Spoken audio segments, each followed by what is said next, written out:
Okay, so today we're tackling a uh, pretty intense topic. Yeah, You brought in this piece about extrajudicial killings in Pakistan, right. and it's centered around these accusations of blasphemy. Yeah, absolutely. And what's really striking about this piece is how the author brings their own personal experience to it. Yeah, you can feel that. Living in Pakistan and seeing firsthand how these accusations Yeah. can lead to these really tragic outcomes. It's like faith and law just completely clashing, Exactly. and not in a good way. Yeah, it's a really difficult thing to unpack. So they highlight these three incidents, right? Yeah. And the first one that I really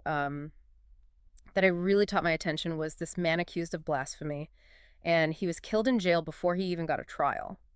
Yeah, that's the one that really stood out to me as well because it Mhm. brings up this whole issue of due process, Yeah. which is such a fundamental right, and yet we see in these cases it's so easily overridden. It's like people just completely abandoning the legal system. Yeah, and that's the question, isn't it? What leads to that kind of breakdown? Like, what pushes someone to that point? How does fear and how does this misinformation spread so rapidly that people feel justified in taking the law into their own hands? And then there's this other case, the Sri Lankan factory manager Right? killed for removing stickers that he didn't realize were religious. It's just heartbreaking because it demonstrates the real consequences of this kind of mob mentality, Yeah. where any accusation of blasphemy, whether it's true or not, can Yeah. be used to justify violence. It's scary. And this rush to judgment, this complete lack of due process, it's a dangerous, dangerous path. And then the third case, this one really got to me. This doctor targeted by an online mob. Right. His account was hacked. Oh, wow. And these blasphemous posts were made.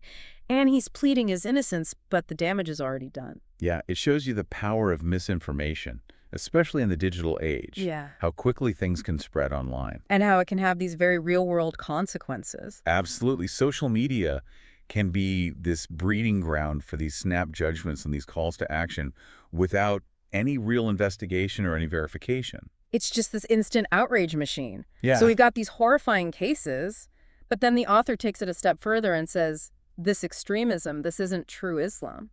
Right. And that's such an important point to make because they're not condoning the violence or the actions, but they're saying, hold on, let's not paint an entire faith with a single brushstroke. It's about nuance, right? Exactly. They're saying both Pakistani law and Islamic teachings condemn vigilantism.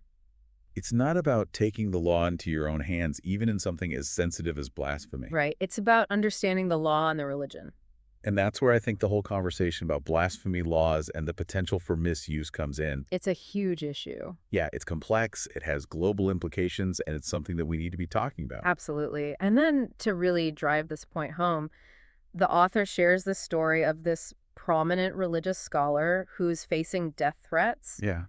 over a statement taken out of context. Wow. And despite his apologies and, a lifetime dedicated to Islam, he's still being targeted. That's really scary. It's like people are so quick to judge and condemn without really understanding the context or the nuances of the situation. It's like they're looking for any excuse to be outraged. Exactly. And that's what makes this piece so important because it's forcing us to confront these uncomfortable truths about how we consume information and how we react to it. It's a call for critical thinking, for empathy, for understanding. It's almost as if people lose sight of the individual and they just see like this label or this accusation. Yeah, and it becomes so much easier to dehumanize someone when you reduce them to that single dimension. Exactly. And it's like the author is urging us to see beyond those labels, to recognize the humanity in everyone, even those who we might disagree with. It's a powerful message, and it's especially important in today's world where it's so easy to get caught up in these echo chambers and these online mobs where everyone's just reinforcing each other's outrage without really stopping to question anything. It's like you said earlier about critical thinking. It's about taking a step back and asking yourself, am I really thinking critically about this situation, or am I just reacting emotionally? And are we looking for information that confirms our existing beliefs? Or are we willing to consider different perspectives, even if they make us uncomfortable? That's the challenge, isn't it? Because it's so much easier to surround ourselves with people who agree with us, but it doesn't really help us to grow or to learn. Right. It's about being open to the possibility that we might be wrong or that there might be more to the story than we initially thought. And that requires a certain amount of humility. Yeah. Being willing to admit that you don't have all the answers and being open to learning from others. And I think that's something that the author really emphasizes in this piece, the importance of education. Yeah. They talk about the need to distinguish between genuine blasphemy and unintentional offense. Right. Because context matters, intent matters, and we can't just jump to conclusions without understanding the nuances of the situation. And sometimes, even if something is offensive, it doesn't necessarily mean that it's intended to be blasphemous. Exactly. There's a Yeah. big difference between someone who's intentionally trying to denigrate a religion and someone who's just made a mistake or who's simply expressing a different viewpoint.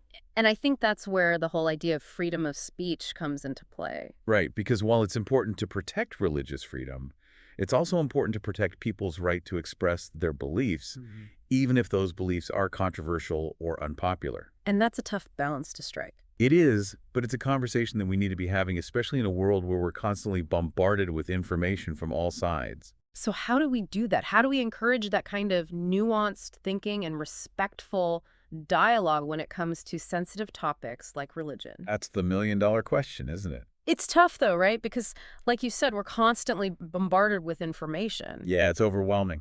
So how do we even begin to filter through all of that and figure out what's credible and what's not?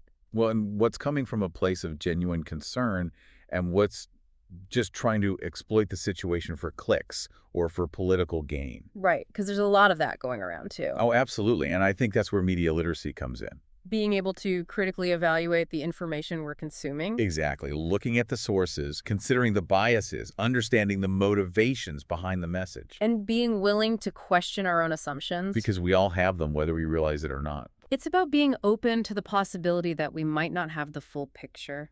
And being willing to change our minds when presented with new information. That's something I think a lot of people struggle with. Yeah. It's hard to admit when we're wrong, It can be really humbling, but it's also how we grow. and it's how we have more productive conversations. Absolutely, because if everyone's just stuck in their own echo chamber, nothing's ever going to change. So where do we go from here? Well, I think the author offers a good starting point. Which is? Education, critical thinking, and a commitment to engaging with difficult issues in a thoughtful and respectful way. It's about having those uncomfortable conversations, even when we'd rather just avoid them. Because the alternative is silence and complacency, and that's not an option.